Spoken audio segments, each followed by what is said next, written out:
내 자산도 내 몸도 건강해지는 시간 건강 365 닥터 인사이트의 김호수입니다. 자, 오늘은 많은 분들이 또 준비하거나 대비하실 때 막연하게 걱정만 하시는 부분이 있어요. 바로 상속 증여 문제잖아요. 이걸 어떻게 해야 효율적으로 상속 증여를 할 수 있을지, 또 자산을 줄이지 않으면서 해결해 나갈 수 있을지 고민하시는 분들이 많아서 전문가와 함께 오늘 대비를 해보도록 하겠고요. 그리고 또 하나, 미리 준비하면 세금을 줄일 수 있는 절세 금융 상품들도 소개를 해드리면서 여러분 자산 증식에 도움을 드리도록 하겠습니다. 오늘 또 세 분의 전문가와 함께 이야기를 나눠볼 텐데요. 끝까지 함께 해주시면서 여러분들의 자산을 지키고 상속 증여도 원활하게 할 수 있는 해법을 꼭 얻어가시기 바랍니다. 자, 그럼 먼저 함께 해주실 전문가분들을 소개해드리도록 하겠습니다. 화면으로 먼저 만나보시죠.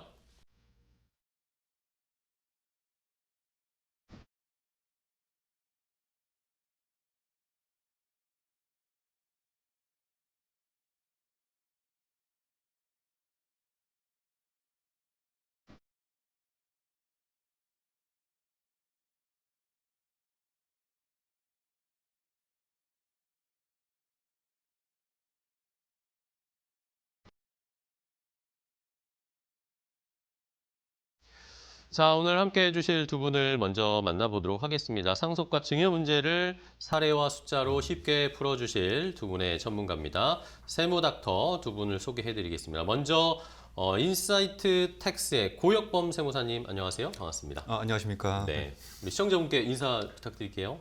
네, 안녕하세요. 서초구에서 기업 컨설팅으로 전문으로 하고 있는 인사이트 텍스 고혁범 세무사입니다. 네, 반갑습니다. 자, 고혁범 세무사님과 함께 하겠고요. 또 한 분 소개해드려야 될 텐데 세무회계 도온의 김도일 대표 세무사님이십니다. 안녕하세요. 반갑습니다. 안녕하세요. 네, 안녕하세요. 여러분의 재산을 온전히 지켜드릴 세무회계 도온의 대표 세무사 김도일입니다. 반갑습니다. 네, 반갑습니다. 우리 세무닥터 두 분과 함께 상속 증여에 대해서 자세하게 이야기를 나눠보도록 하겠습니다. 자, 그럼 어떤 이야기 주제를 가지고 한번 해법을 찾아볼지 오늘도 시청자분의 사연을 준비했습니다. 어떤 고민을 가지고 계실지 먼저 화면으로 확인해 보겠습니다. 안녕하세요. 30대 여성입니다. 저와 저희 아버지 둘 다 절세나 자산 증식에 관심이 많다 보니까 사연을 보내보는데요. 상속을 언제부터 준비하면 좋은지, 또 증여세는 어떻게 해야 슬기롭게 절세할 수 있는지 궁금합니다. 그리고 정권이 바뀔 때마다 절세 관련 전략도 다시 짜야 되는지도 궁금해요.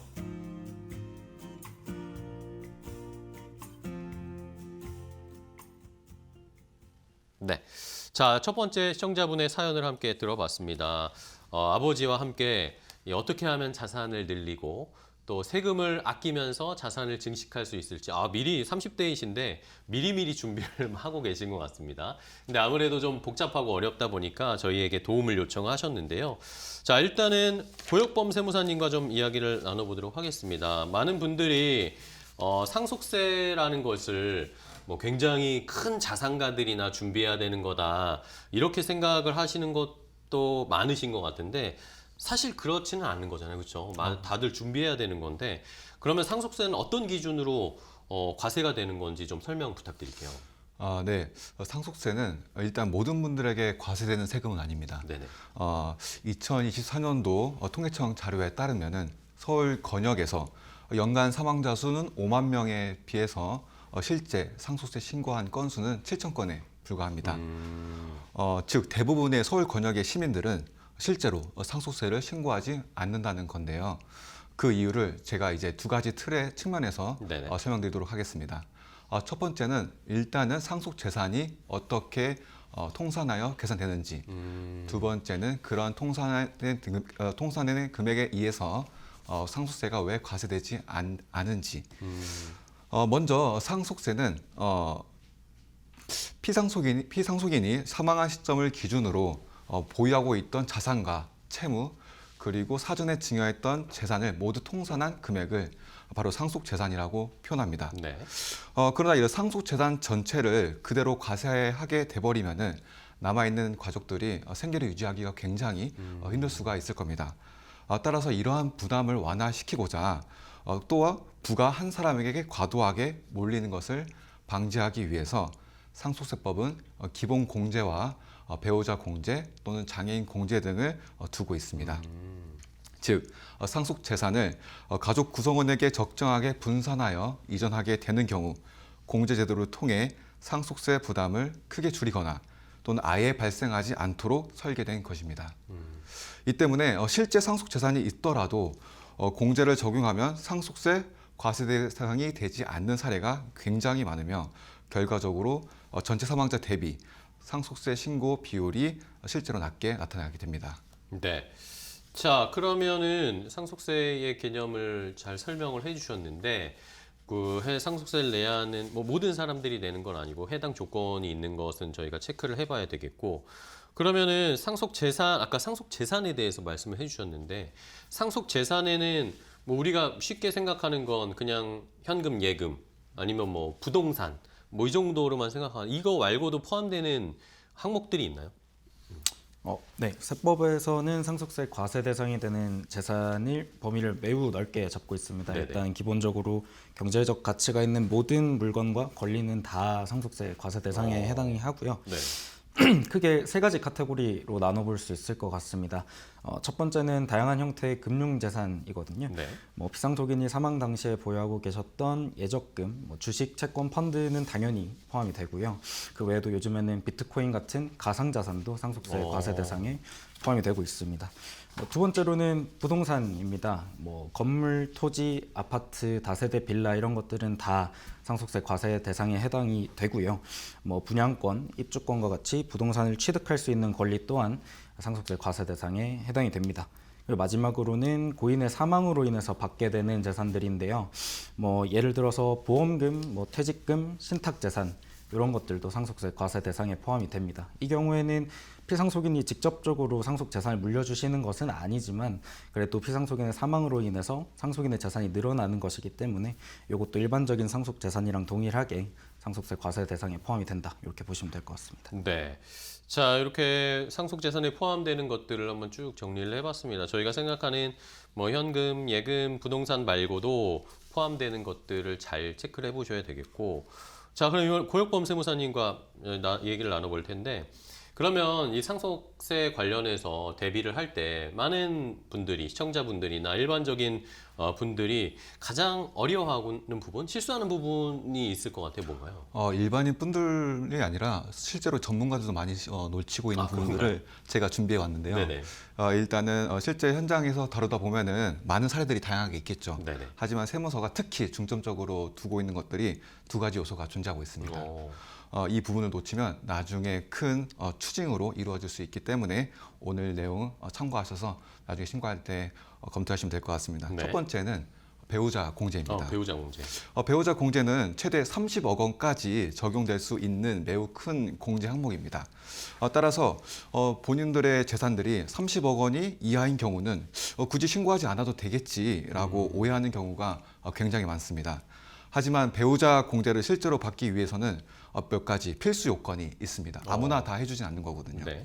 바로 상속재산 분할 협의서, 분할이 되지 않았다면 미분할 신고서, 그리고 등기까지 완료를 완벽하게 해내야만 이 절차를 충족해서 공제를 받을 수 있게 됩니다.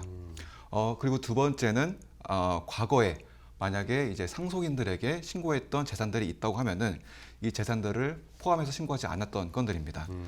세무서는 상속 재산이 피상속인이 명의로 남아있는 재산뿐 아니라 10년 이내에 이전된 자산까지 모두 추적해서 실제 상속 재산인지 여부를 확인할 수 있습니다. 특히 상속인에게 이루어진 증여의 경우 과거 증여 당시 증여세를 이미 납부한 재산일지라 하더라도 상속 단계에서 다시 합산해서 정상 과세를 해야 하기 때문입니다. 이 부분을 놓쳐서 뒤늦게 과세되는 사례가 실제로 굉장히 많습니다. 따라서 신고 과정에서는 단순히 명의로 남은 재산만 보는 것이 아니라 피상속인의 최근 10년간 금융 흐름과 자산의 등기 이전 내역까지 꼼꼼히 점검해서 안전하게 신고를 마무리하시기 바랍니다. 네.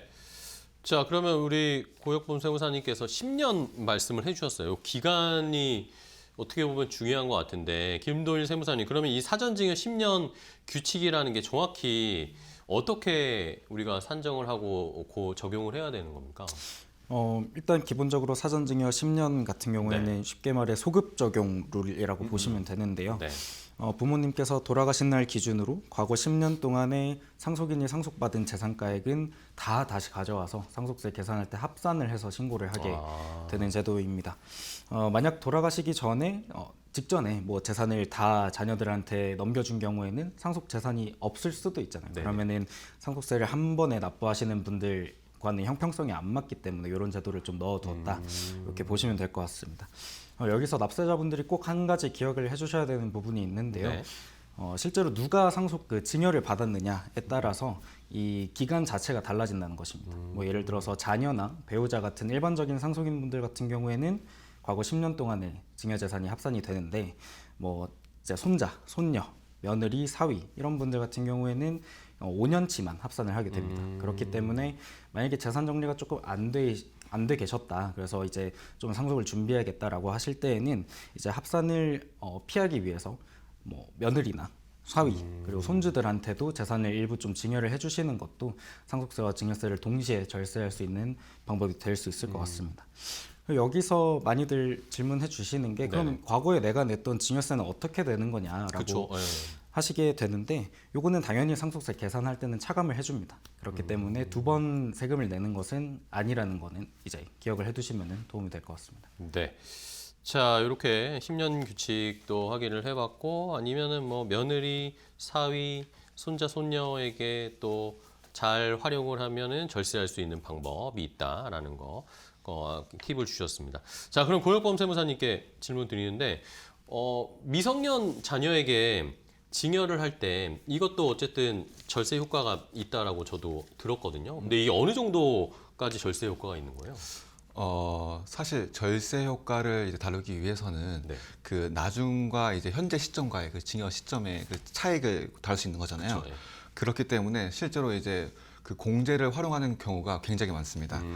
많은 분들이 이제 미성년 자녀에게는 2천만 원 또는 성년 자녀에게는 5천만 원까지 증여세 없이 줄 수 있다라는 말을 들어보셨을 겁니다. 네네네.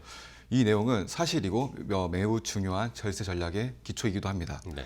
이 금액은 증여세가 과세되지 않는 면세 한도이며 더 중요한 점은 이 한도를 이 10년마다 다시 사용할 수 있다는 겁니다. 즉 부모가 자녀에게 증여할 수 있는 면세 한도는 단발성이 아니라 10년을 주기로 반복적으로 사용할 수 있는 구조이기 때문에 결론적으로는 증여를 빨리 시작할수록 절세 효과가 기하급수적으로 커지는 구조라고 이해하시면 될 것 같습니다. 그러네요. 예를 들어 부모가 미성년 자녀에게 현재 시점에서 2천만 원을 증여하고 10년이 다시 2천만 원, 또 10년 뒤 2천만 원 이런 식으로 활용하게 되면은 증여세 없이 상당한 금액을 미리 이전하게 돼버릴 수 있고 자금 출처 또한 가능하게 될 것입니다. 저희 의뢰인 분들은 상담할 때 단순히 증여할 것인지 또는 말 것인지가 아니라 증여 타이밍과 자산 선택까지 함께 설계해 드릴 수 있게끔 해드리고 있습니다. 특히 향후 가치가 꾸준히 상승할 가능성이 가장 높은 상장 주식이라든지 네네. 또는 이제 부동산, 주택 이런 것들은 사실 이제 저평가 구간에 있는 현재 시점이 가장 빠른 거거든요.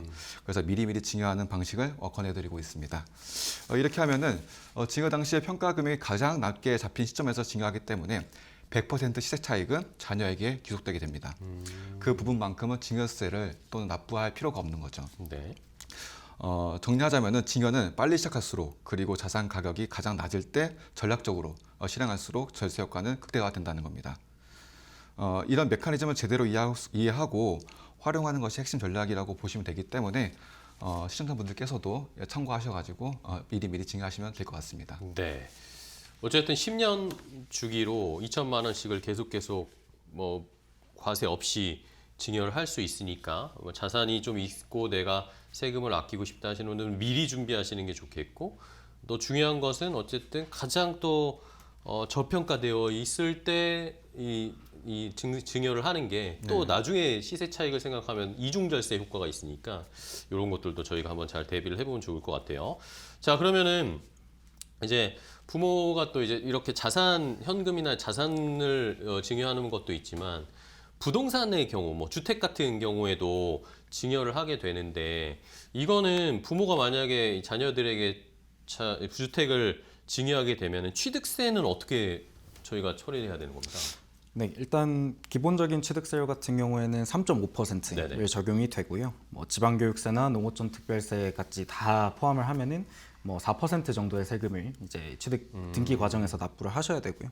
뭐 당연히 그 과정에서 뭐 채권이나 뭐 법무사 비용 이런 것들도 충분히 발생할 수 있습니다. 근데 여기서 시청자분들께서 항상 주의하셔야 되는 부분은 네네. 다주택자 취득세 중과세입니다. 이거는 만약에 내가 2주택자이시고 그다음에 공시지가 3억 원 이상의 주택을 자녀한테 주고 싶은데 그게 주택이 조정 대상 지역 내에 있다. 그러면은 취득세율이 3.5%가 아니라 12%를 적용받게 됩니다. 이게 뭐 농어촌 특별세나 지방교육세 다 붙으면은 최대 13.4%까지 나오기 때문에 뭐 증여세만큼이나 취득세 또한 뭐 무지막지하게 불어날 수가 그렇네요. 있는 거죠. 그리고 여기서 많이들 헷갈려 하시는 게 보통 우리가 유상으로 매매로 그냥 주택을 취득하시는 경우에는 그 취득하는 사람, 매수자 입장에서 주택 수를 계산을 하게 되거든요. 근데 증여 같은 경우에는 완전히 반대입니다. 부모님, 즉 증여해 주시는 사람의 주택 수를 기준으로 중과세를 판단을 하기 때문에 이 부분은 꼭 염두에 두셔야 되는 거고요. 그러면은 취득세는 어떻게 계산을 하느냐라고 했을 때는 예전에는 뭐 기준시가로 그냥 세율 곱해가지고 신고하면 되는 거 아니야라고 하시지만 네. 이게 개정된 지가 조금 됐습니다. 23년도에 개정이 됐고요. 요거는 시가 인정액, 즉 뭐 감정평가액 같은 시가를 위주로 그렇게 신고가 들어가야 되기 때문에 뭐 예상한 세금보다 훨씬 더 많이 늘어날 수도 있다. 이렇게 생각을 해주시면 될 것 같습니다. 네. 그러면은 뭐 시가 아까 말씀해 주셨고 어쨌든 평가가 낮아져 있을 때 증여를 하는 게 좋다라고 계속 강조를 해주셨는데 고액보험세무사님 증여할 때 그럼 시가 평가는 어떻게 결정하는 거예요? 시가평가, 상속세법이나 또는 증여세법에는 명확하게 나와 있습니다. 증여세를 계산할 때 시가는 단순히 이제 누군가의 주장이나 기대값이 아닌 그렇죠. 불특정 다수인 사이에서 실제로 자유롭게 거래되는 가액을 말하는데요. 사실 이런 시가가 내가 부동산을 증여하고자 하는 경우는 바로 알 수는 없습니다, 사실. 네네. 따라서 이거에 준하는 가격을 할 수 있게끔 활용하는 방법이 저희가 이제 설명드릴 감정평가액 또는 공매, 경매가액 또는 수용가액 또는 기준시가가 5% 가액 안에 있는 유사한 재산의 매매 사례 가액입니다. 이러한 금액들이 시가를 합리적으로 반영한다고 판단된다고 하면은 국세청에서는 이를 시가로 인정받아서 상속세, 증여세 계산에 활용할 수 있습니다. 하지만 여기에 중요한 요건이 또 한 가지 있습니다. 네. 이러한 가액을 시가로 인정받기 위해서는 정해진 평가 기간 내에 자료해야 한다는 것입니다. 상속세의 경우 증여 시점 또는 상속 시점의 전후 6개월 내에 평가 가액이어야 할 것이고요. 네. 증여세 같은 경우는 증여일 전 6개월, 후 3개월 이내에 거래 또는 감정가액이어야 합니다. 이 기간을 벗어난 자료는 세법상 시가로 인정받기 어렵기 때문에 절세 전략을 고민하시는 분들은 반드시 평가 기간 내에서 어떤 시세가 형성될지, 가격 흐름이 어떤지 면밀하게 분석하는 것이 필요합니다. 예를 들어서 부동산 가격이 단기간에 급등락하는 반복하는 시기라면 상속이나 증여 시점을 조금만 조정해도 과세 표준이 수천만 원에서 또는 수억 원까지 차이 날 수 있습니다. 또는 이제 비상장 주식 같은 경우는 최근 실적이나 투자 가치가 아니라 네. 그 해당 자산의 순자산 가치 또는 순손익 가치에 따라서 이제 조정되기도 하거든요.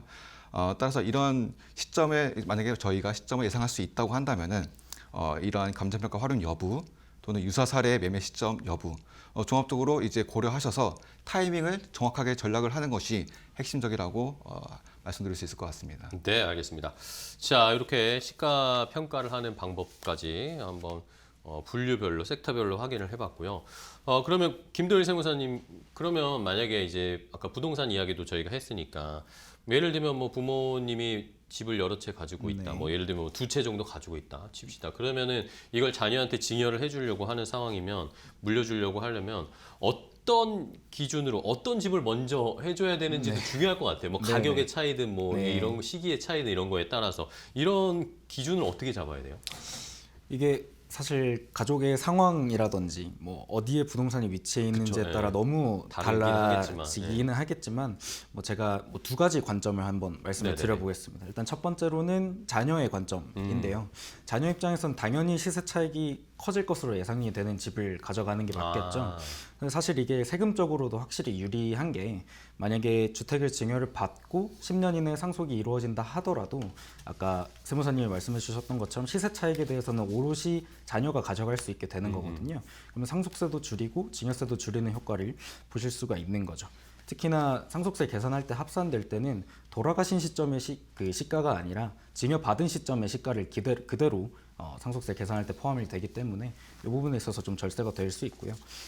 근데 자녀가 실제로 세금을 납부할 수 있는 능력이 있는지는 꼭 확인을 해보셔야 됩니다. 뭐 특히나 증여취득세 중과세 같은 경우에는 13.4% 이렇게 뭐 불어날 수가 있기 때문에 자녀가 충분히 세금을 납부할 수 있는지는 한번 확인해 보셔야 될 것 같습니다. 두 번째 관점은 네. 부모의 관점입니다. 네네. 부모님 입장에서는 보통 집을 두 채 가지고 계시면 한 채는 뭐 20년, 30년 이렇게 오래 보유하고 계셨을 거고요. 한 채는 이제 뭐 투자 목적으로 하나 가지고 계실 텐데 사실 시세 차익이 크면 클수록 양도세 부담이 너무 들거든요.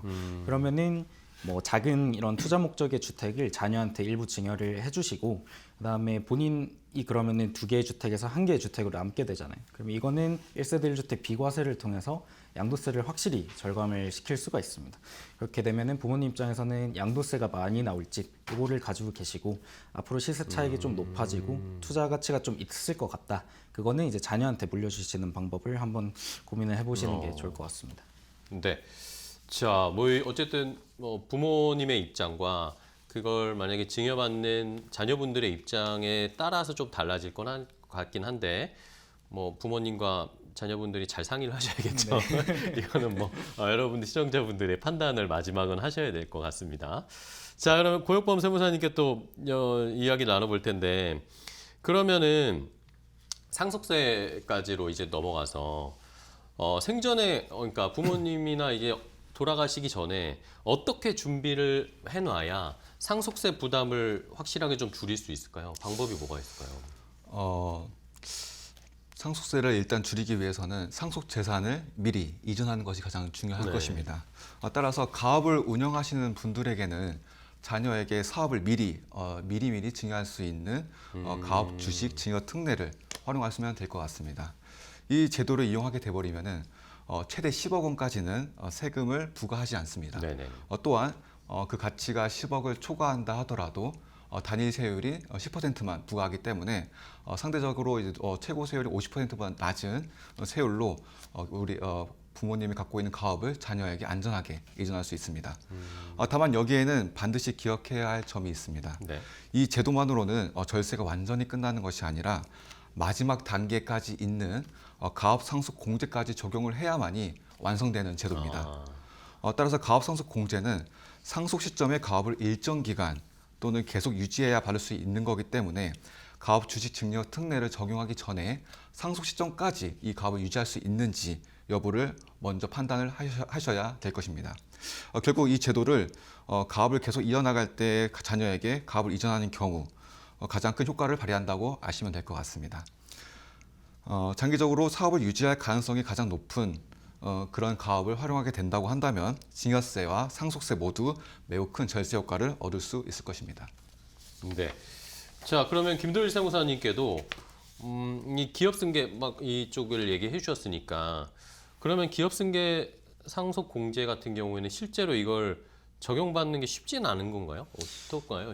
현장에서는. 이게 혜택이 워낙에 크다 보니까 네네. 지켜야 되는 요건이나 사유 관리가 정말 많이 까다롭습니다. 그렇기 때문에 무조건 사전에 전문가들과 검토를 하나하나 받아보셔야 되는데요. 일단 가업 상속 공제 같은 경우에는 최소 300억 원에서 최대 600억 원까지 네. 공제가 가능한 아주 혜택이 큰 제도인 만큼 요건이 매우 까다롭습니다. 뭐 크게 세 가지 요건 정도를 말씀드릴 수 있을 것 같은데요. 가장 먼저 가업 요건이 있습니다. 가업 같은 경우에는 피상속인이 10년 이상 계속해서 경영을 하셨어야 되고요. 뭐 중소기업, 중견기업에 해당해야 되고 매출액 규모라든지 법에서 정한 일정한 업종 요건들이 있습니다. 네. 이런 것들을 꼭 지켜주셔야 되고요. 그다음에 피상속인 요건도 있습니다. 피상속인 같은 경우에는 특수관계인과 그 피상속인이 함께 보유하고 있던 주식이 40% 이상이어야 되고요. 그 지분을 10년 이상 계속 보유를 하셨어야 됩니다. 그리고 대표이사로서도 이제 피상속인이 계속 일정 기간 근무를 하셨어야 되고요. 그리고 또 상속인 요건도 갖추셔야 됩니다. 상속인 같은 경우에는 18세 이상 성인으로서 상속 개시 전에 꼭 2년 이상 가업에 종사를 해주셨어야 되고요. 신고 기한까지는 임원으로 취임, 그리고 신고 기한으로부터 2년 이내에는 꼭 대표이사로 취임을 해주셔야 공제를 받으실 수가 있습니다. 아까 말씀드렸다시피 5년의 사후관리 규정이 있는데요. 이 사후관리 같은 경우에는 뭐 지분이 낮아진다든지 근로자 수가 줄어든다든지 뭐 일정 기간 사업에 꼭 종사를 한다든지 이런 엄격한 요건들이 있기 때문에 이런 것들은 아까도 말씀드렸다시피 필히 전문가들의 도움을 받으셔서 이 공제를 받으셔야 됩니다. 만약에 공제 요건에 위반이 되거나 사후관리를 위반하게 된다면 이 가산세 같은 경우에도 뭐 10%에서 뭐 납부지원 가산세까지 붙으면 매년 10%씩 또 붙을 수가 있는 네네. 거거든요. 그래서 이 부분은 좀 주의를 해주셔야 될 것 같습니다. 알겠습니다. 그러면은 고액보험 세무사님, 이 상속 개시 2년 내 재산 변동은 그럼 자동적으로 조사가 들어가는 건가요? 이건 어떤가요? 상속 개시 2년 이내 재산 변동 내역이 네. 모두 자동으로 조사되는 것은 아니지만 일정 금액이 이상 이동하게 돼버리면은 세법상 추정 상속 재산으로 의제될 수 있습니다. 특히 소명하지 못한 인출 금액이 1년 이내 2억 원 또는 2년 이내 5억 원 이상인 경우에는 국세청이 이를 사실상 다른 사람 또는 상속인에게 이전한 것으로 보아서 상속 재산에 포함시킬 수 있습니다. 즉 피상속인이 계좌에서 큰 금액이 출금되었는데 사용처를 명확히 설명하지 못한다고 한다면 실제로 증여 의도가 없었다고 하더라도 상속세 과세 대상에 자동으로 편입될 수 있는 위험이 있다는 것입니다. 따라서 피상속인의 병원비, 요양비, 간병비 등 정당한 지출을 상속인이 대신 인출에 사용하는 경우에는 그 인출한 금액이 불특정하지 않다고 증명하기 위해서 영수증, 진료비, 납부 확인서 등을 반드시 갖추기 바랍니다. 네. 그럼 김도일 세무사님, 사업체 상속 이게 어쨌든 뭐 조건은 매우 까다롭지만 또 상속을 할 때 또 가장 유리한 케이스이긴 하잖아요. 이걸 사업체 상속을 만약에 내가 좀 준비해야겠다 할 때 가장 좀 주의해야 될 세금 어떤 걸 조심해야 될까요? 뭐 일단은 개인 사업체나 법인이냐 뭐 요걸로 좀 나눠서 설명을 좀 드려야 될 것 네네. 같은데요. 개인 같은 경우에는 사업을 운영했을 때의 그 자산과 부채, 뭐 예를 들어서 공장을 운영하셨다 하면은 뭐 토지, 건물, 그 위에 기계 장치들까지 다 개인 명의입니다. 그렇기 때문에 개인 명의로 다 상속세 신고를 진행을 하셔야 된다. 이 부분을 가장 좀 주의를 하셔야 되고요. 뭐 예상치 못하게 뭐 직원 퇴직금 같은 것들이 채무로 또 공제가 될 수도 있거든요. 그렇기 때문에 꼭 세무대리인이 이런 것들을 체크를 해주시는지 좀 이제 상속인분들도 같이 한번 검토를 해주시면 좋을 것 같고요. 개인분들 같은 경우에는 항상 누락하시는 부분이 종합소득세 신고입니다. 상속세 신고를 진행하는 게 너무나 힘든 일이다 보니까 이거에 너무 매몰된 나머지 종합소득세 신고를 좀 누락을 하시거든요. 상속세 신고 기한이랑 동일하게 종합소득세 신고 기한도 마련이 돼 있으니까 꼭 아버님이나 어머님의 개인 소득세 신고도 진행을 해주셔야 됩니다. 만약에 법인으로 이제 상속이 이루어진다라고 하면 개인이랑은 다르게 자산 부채가 이전이 되는 게 아니고요. 법인의 주식이 이전이 되게 됩니다. 그렇게 되면은 법에서 정한 일정한 요건에 따라서 계산을 하게 되는데 보통 운영하시는 법인들이 상장 법인은 아니거든요. 그러면 비상장 법인이니까 거래가 없으니 법에서 정한 일정한 계산 방식에 따라서 주식을 평가를 해야 되는데 이때는 자산 부채 가격만 들어가는 것이 아닙니다. 이때는 과거 직전 3년간의 법인의 그런 수익성까지도 그 주식 가치를 높이는 데 기여를 할 수 있기 때문에 만약에 상속을 좀 준비를 하셔야 된다. 그러면은 주식 가치를 어떻게 좀 낮춰볼 수 있을까? 요거를 같이 한번 고민을 해보시는 게 사업체 상속할 때는 확실히 도움이 되실 겁니다. 자, 그러면 고액보험 세무사님께 또 마지막으로 질문을 드리면 유류분 반환 청구도 사실 이거 어려워하시고 복잡해하시는 분들이 좀 많더라고요. 이 유류분 반환 청구는 어떤 상황에서 발생하는지 또 어떻게 대비를 해야 되나요? 네, 유류분 제도는 사실상 이제 상속인들이 다툼이 일어나서 이제 발생한 네. 거긴 한데요. 이 제도는 사실상 생전 증여자의 자신의 전 재산을 자유롭게 처분할 수 있는 유언의 자유와 그리고 법정 상속인들에게는 생존권 또 최소한의 상속 몫을 보장해야 하려는 가족의 생활 안정 두 가지 균형을 맞추기 위한 제도입니다. 세법적인 측면에서는 만약 유류분 반환 청구에서 패소한 경우 사전에 납부했던 증여세와 상속세에 대해서 많이들 궁금하실 것 같아서 이 점에 대해서 설명드리고자 합니다. 유류분 제도를 통해서 만약에 이제 상속인들이 이전에 받았던 징여라든지 상속인 물건들이 변동이 생긴다고 한다면은 상속세는 사실상 총세액의 변동은 없습니다. 따라서 상속인들이 어떤 일부 상속인이 먼저 납부한 상속세는 환급받을 수 없다. 따라서 먼저 받은 상속세는 별도로 민사소송으로 받아내라라고 하는 유권 해석을 두고 있습니다. 다만 사전에 징여해서 징여받았던 상속 재산들은 소급하여서 없었던 것으로 볼 수 있기 때문에 경정 청구를 통해서 국세청에 징여세를 돌려받을 수 있게 됩니다. 따라서 유류분 권리자는 재산을 환가해서 금전으로 회수하는 경우 양도세까지 부담할 수 있기 때문에 이 점점 모두 참고하셔서 진행하시면 될 것 같습니다. 네, 알겠습니다. 유류분 관련된 가족 내 다툼은 이런 식으로 좀 해결을 해볼 필요가 있겠다라는 의견 주셨고요.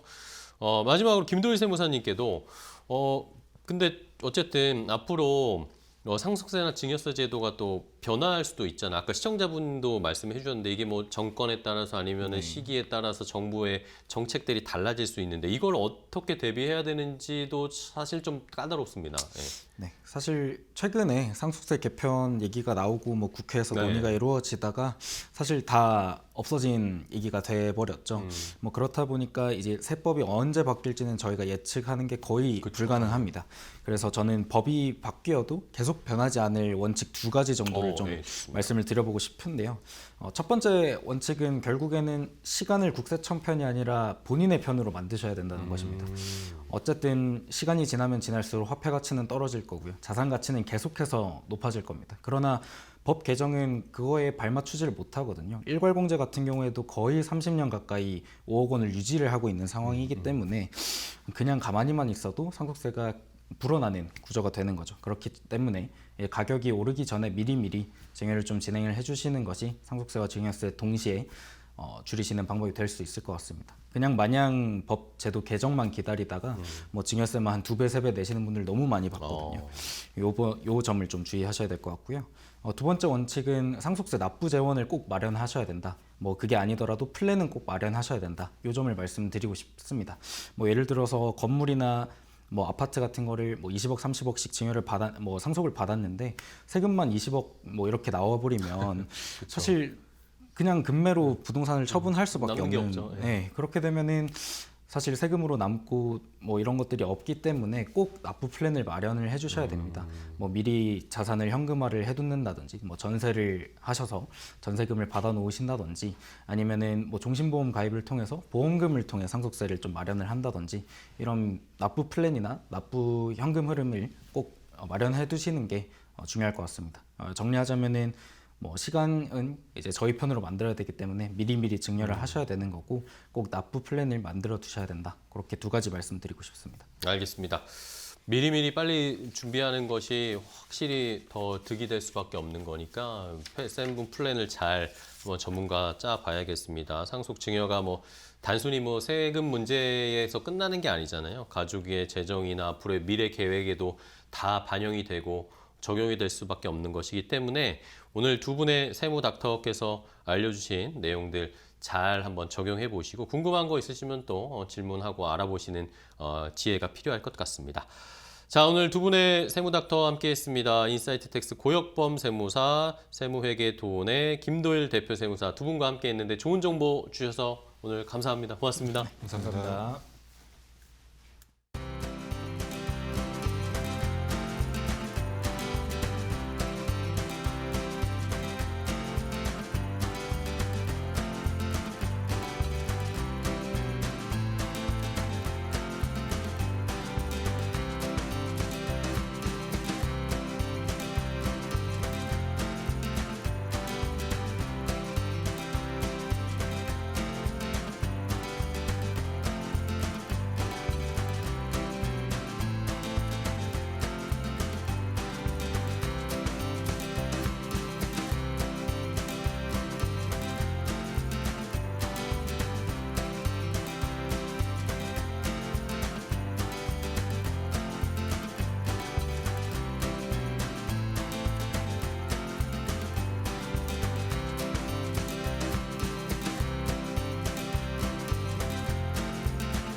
자, 두 번째 이야기로 이어가 보도록 하겠습니다. 많은 분들이 관심 가지시는 거죠. 세금과 금융상품을 어떻게 결합을 해서 우리가 또 자산을 잘 증식시킬 수 있을지 궁금하신 분들을 위해서 준비했습니다. 자, 두 번째 관련된 내용 알려주실 전문가를 화면으로 먼저 소개해드리겠습니다.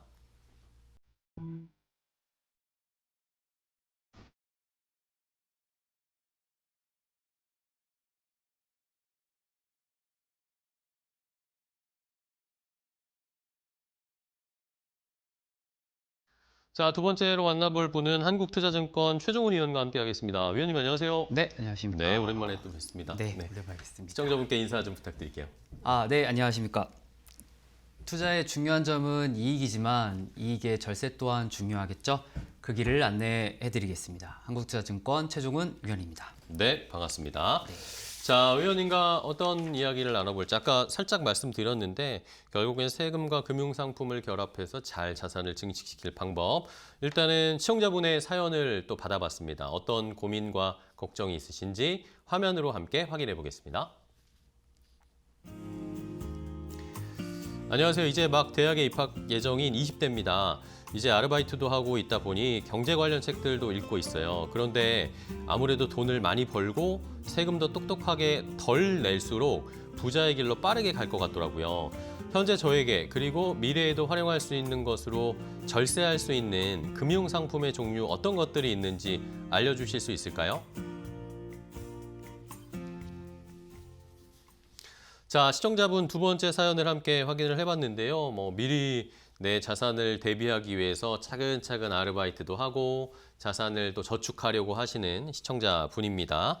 자, 위원님, 이분의 사연을 저희가 좀 해결해 드려야 할 것 같은데 일단은 이런 세금과 그리고 금융상품을 연계시키는 것들이 연금저축이라든지 네. IRP나 세액공제 이런 것들로 우리가 좀 세금도 줄이고 자산 늘릴 수 있잖아요. 이런 네. 것들 한번 설명 좀 부탁드릴게요. 진짜 의미가 뭘까요, 이거? 네, 되게 좀 직관적으로 배경을 좀 말씀드리면은 네네.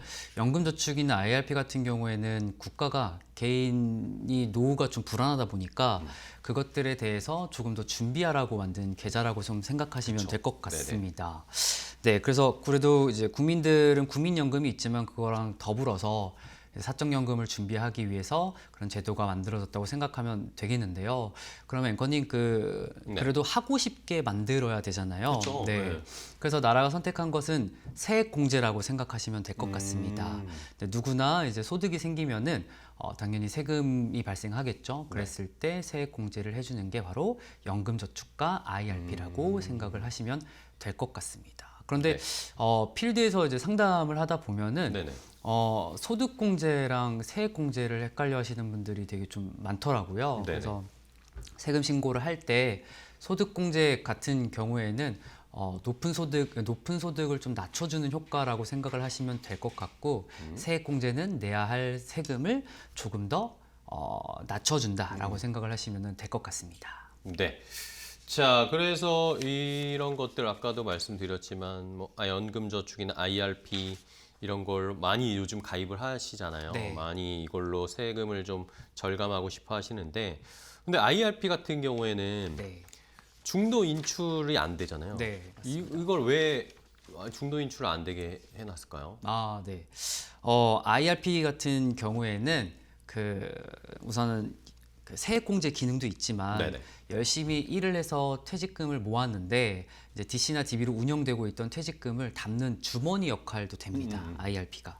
그래서 나라 입장에서는 퇴직금을 일시금으로 수령을 해서 그거를 치킨집을 차린다거나 자영업을 한다거나 다른 데 투자를 했다가 이렇게 손실을 보는 분들이 생겨서 이제 그거를 퇴직금을 IRP로 받게끔 유도를 하는 거죠. 그래서 그렇게 되면 퇴직소득세 감면도 되고 과세 이연까지 효과가 있으니까 그렇게 혜택을 줬다고 생각을 하시면 되겠는데 네네. 근데 중요한 건 중간에 찾는다? 그럼 이제 나라 입장에서는 조금 섭섭하겠죠. 네. 네. 기껏 이렇게 뭔가 혜택을 줬는데 그래서 조금 까다롭게 중도 인출을 제안을 했습니다. 그래서 화면을 보시면 알겠지만 제가 조금 더 쉽게 구별을 해드리자면 네네. 좋은 일 2개와 안 좋은 일 3개라고 생각을 하시면 될 것 네네. 같습니다. 좋은 일 2개는 뭐냐면 무주택자가 이제 주택 자금으로 할 때 이제 중도 인출이 되고요. 또 무주택자가 전세 자금으로 필요했을 때 중도 인출이 됩니다. 그리고 안 좋은 일 세 가지는요. 가입자 배우자나 아니면 부양 가족이 6개월 이상 이제 요양이 필요할 때, 그 다음에 가입자가 회생이나 파산을 실청할 때, 그 다음에 자연 재난이나 사회적 재난이 있을 때 이렇게 중도 인출로 제한하고 있습니다. 요 경우에는 중도 인출이 가능하다. 네, IRP여도. 근데 그 외의 경우에는 네. 인출을 하지 않게 네. 설계가 되어 있다라는 걸 확인해 보시면 됩니다. 네, 맞습니다. 자, 그러면은 만약에 어쨌든 뭐 국민연금뿐만 아니라 우리가 이렇게 사적 연금으로 준비를 하면서 노후를 대비하는데 네. 연금을 수령을 할 때 네. 이제 차근차근 나의 생활을 준비해 갈 텐데 연금 수령할 때 뭐 좀 헷갈리신다거나 착각하시거나 어려워하시는 부분들이 있을 것 같아요. 네, 그런 경우가 많고 되게 어렵게 느낄 수 있는 부분인데요. 네네. 우선 첫 번째는 공적연금과 사적연금을 좀 구분을 해야 될 것 그쵸. 같습니다. 그래서 공적연금은 원천 징수가 돼서 그렇게 크게 신경을 안 쓰셔도 그쵸. 되겠지만 사적연금, 뭐 연저나 IRP 같은 경우에는 한도가 정해져 있습니다. 그래서 연간 한도가 1,500만 원인데 좀 쉽게 말해서 월 125만 원 이상이 넘어가면은 그 모든 금액들이 과세가 조금 더 된다고 생각을 하시면 됩니다. 두 번째는 퇴직연금이 IRP가 이제 세액공제를 받으려고 했지만 이제 그걸로 포함하고 그다음에 저축한 비용에 대해서 이제 회사나 퇴직할 때 퇴직연금이 포함되잖아요. 그렇죠. 네, 그때 이제 거기서 혼돈하시는 경우가 굉장히 좀 많은데요. 퇴직금으로 들어온 금액은 쉽게 말해서 1,500에 포함이 되지는 않습니다. 그 대신에 이제 퇴직소득세에 대한 이제 뭐 70에서 60% 정도가 이제 포함되는 감면적인 이제 과세 이연이라던가 그런 것들이 좀 포함되는데요. 그래서 계좌에 돈이 좀 섞여서 혼돈하는 경우가 굉장히 네네네. 많습니다. 그래서 금융사가 그것은 알아서 세금이 싼 순서대로 저렴한 대로 이제 돈을 인출시켜 주니까 너무 걱정은 안 하셔도 될 것 같습니다. 그래서 네. 조금 더 요약을 하자면 공적연금과 사적연금에 대해서 조금 더 구별을 하시고 그다음에 각 세율의 구조를 이해하시는 것을 추천드리겠습니다. 알겠습니다. 자, 그러면 다음 또 궁금한 건 퇴직연금을 우리가 어쨌든 대비를 해놓는데 사실 뭐 그걸 잘 운영해서 수익률이 좋으면 좋겠지만 네. 그렇지 않은 경우도 있잖아요. 네. 수익률이 낮으면 이걸 내가 계속 해야 되나라는 고민도 들 네. 때가 있어요. 네, 맞습니다. 근데 그럼에도 불구하고 IRP를 유지해야 된다라고 말씀하시잖아요. 네. 그렇죠? 왜 그럴까요?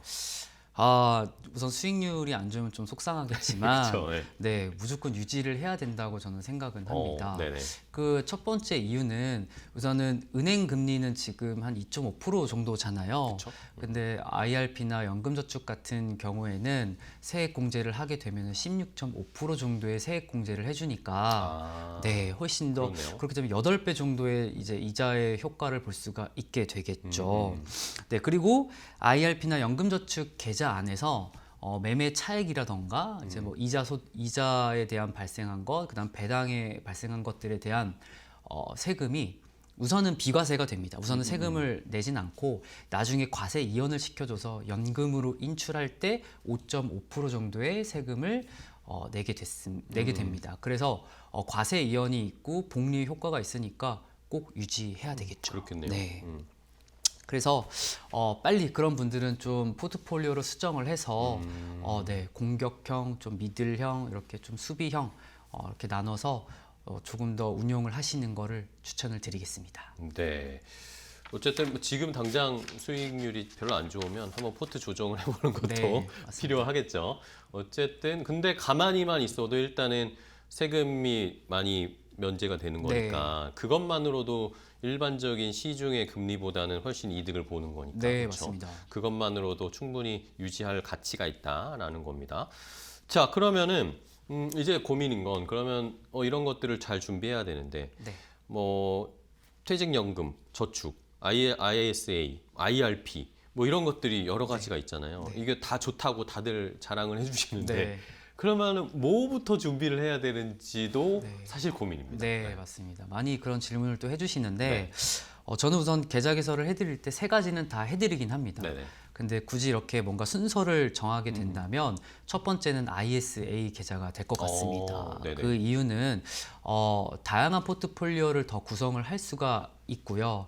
그 다음에 비과세라는 혜택을 받게 되면서 저율과세까지 포함이 되니까 첫 번째는 ISA라는 계좌를 좀 추천드리고 싶습니다. 네. 네, 두 번째는 연금저축입니다. 네. 그다음에 조금 더 경제적으로 안정이 된다면 세액공제를 받을 수 있는 연금저축을 좀 추천을 드리는데 IRP도 있는데 왜 연금저축이냐고 물어보신다면 당연히 중도 인출에 대한 범위가 조금 더 유연하기 때문이죠. 네네. 그다음 세 번째는 IRP입니다. IRP는 퇴직 시 받을 수 있는 주머니와 같은 역할도 되고 또 세액공제도 받을 수 있으니까 네, 두 가지를 같이 하시기 때문에 당연히 필요한 상품이라고 생각을 합니다. 그래서 연금저축이 600만 원이 넘어간다. 그럼 그 다음으로 퇴직연금을 가입을 하는 게 좋습니다. 네, 알겠습니다. 네. 뭐 어쨌든 제일 먼저 뭐 다 준비해 놓는 게 제일 좋은데 네. 그렇죠? 일단은 처음으로 뭔가 해보겠다 하시는 분들은 ISA를 네. 준비하시고 그 다음에 연금저축계좌, IRP 이런 식으로 순서를 정해주셨고 그러면 어쨌든 첫 번째 말씀해 주신 게 ISA잖아요. 네. ISA에서 거기는 이제 주식 만약에 거기서 투자를 해서 내가 수익을 봤다 네. 그러면은 비과세 적용이 되잖아요. 네, 요거 맞습니다. 내용을 더 구체적으로 한번 체크해 볼까요? 네. 우선은 ISA 좀 배경을 좀 설명을 네네. 드리자면 서민분들이 해외 주식 말고 국내 주식을 좀 활성화시키는 것과 그다음에 그 부동산에 쏠려 있는 자금들을 증권사로 좀 몰려오게 하려고 하는 제도인데요. 그래서 그림과 같이 좀 보여주시면은 네네. 네, 일반 계좌가 있고 이렇게 ISA 계좌가 있는데 일반 계좌 같은 경우에는 이득에 관해서만 이자 소득세가 발생이 됩니다. 그래서 보시면은 일반 계좌의 900만 원의 이득에 대해서 15.4% 과세가 되게 되고요. 그다음에 ISA 같은 경우에는 두 가지 필터링이 있다고 생각을 하시면 될 것 같습니다. 그래서 첫 번째 필터링은 이익에서 손실을 빼줍니다. 거기에 대해서 손익 통산을 해서 남는 금액에 대해서 비과세가 적용이 되겠죠. 그래서 중개형은 200만 원, 그다음에 서민형은 400만 원 이렇게 표현된다고 생각하시면 될 것 같습니다. 그래서 400만 원이 넘어간다. 그럼 그 넘는 금액에 대해서 9.9% 저율과세라고 보시면 될 것 같습니다. 네, 알겠습니다. 네. 자, 이렇게 이야기를 나눠봤는데 절세할 수 있는 금융상품들. 그럼 마지막으로 네. 그러면 세법 개정 이야기들이 요즘 또 새 정부 들어서 맞습니다. 많이 나오잖아요. 네. 그러면은 세법 개정에 영향을 받는 거 우리가 대비해야 할 상품은 어떤 걸 보고 좀 대비해야 할까요? 네, 지금 좀 큰 그림으로 보면은 정부가 배당소득세 분리과세까지 네. 하면서 국내 시장을 많이 밀어주고 있는 추세잖아요. 그래서 첫 번째는 ISA 계좌가 현 정부가 추진하고 있는 방향성과 너무 잘 맞는 상품이기 때문에 개편을 조심스럽게 지금 예측하고 있습니다. 확대한다는 얘기도 있고. 네, 맞습니다. 그래서 연간 한도가 2천만 원까지 되어 있는데 그거를 한 4천만 원까지 늘릴 방안을 좀 추진 중이고요. 그다음에 중개형은 비과세가 200만 원까지, 그다음 서민형은 400만 원인데 그 두 개를 500만 원과 1,000만 원 이렇게 상향 조절을 지금 한다고 얘기는 들었습니다. 네. 그래서 좀 자산이 있으신 분들도 새로운 ISA 계좌가 이제 또 따로 출시된다고 하니까 조금 기대해 보셔도 좋을 것 같습니다. 네. 두 번째는 IRP와 연금저축인데요. 과거에는 700만 원까지였거든요, 세액공제가. 근데 지금은 900만 원까지 풀렸잖아요. 그래서 물가 상승률과 그다음에 노후 자금에 대한 이제 필요성을 더 알기 때문에 아마 세액공제가 조금 더 많이 오르지 않을까 예상이 됩니다. 네, 알겠습니다. 네. 자, 이렇게 오늘 최종훈 위원과 함께 이야기를 나눠봤는데요. 여러분들 세금을 또 절세할 수 있는 이런 상품들을 잘 준비하셔서 가입하는 방법이나 이런 것도 잘 알려드렸으니까 잘 활용하셔 보시길 바라겠습니다. 자, 오늘 한국투자증권 최종훈 위원과 함께했습니다. 위원님 오늘 좋은 정보 알려주셔서 감사합니다. 네, 감사합니다. 고맙습니다. 감사합니다.